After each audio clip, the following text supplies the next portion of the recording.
So I'm letting some water back into this big thermal mass tank here in the greenhouse, and the water coming in is cold spring water, and it's coming into water that's about 125 or 130 degrees.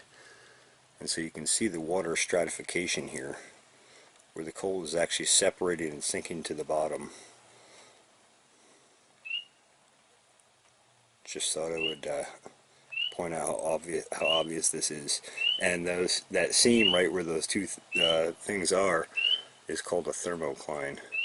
And the pot's full, so I gotta stop. Whoopsie.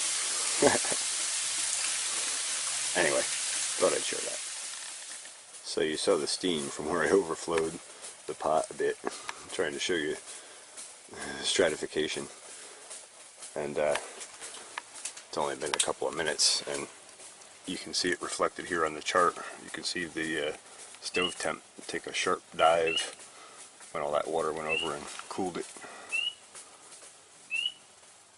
And you can actually already see the humidity jump in here.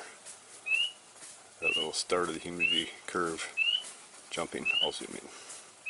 There you go. That's that tannish or brownish colored line right there I'm pointing to. And you can see the stove tanking fast.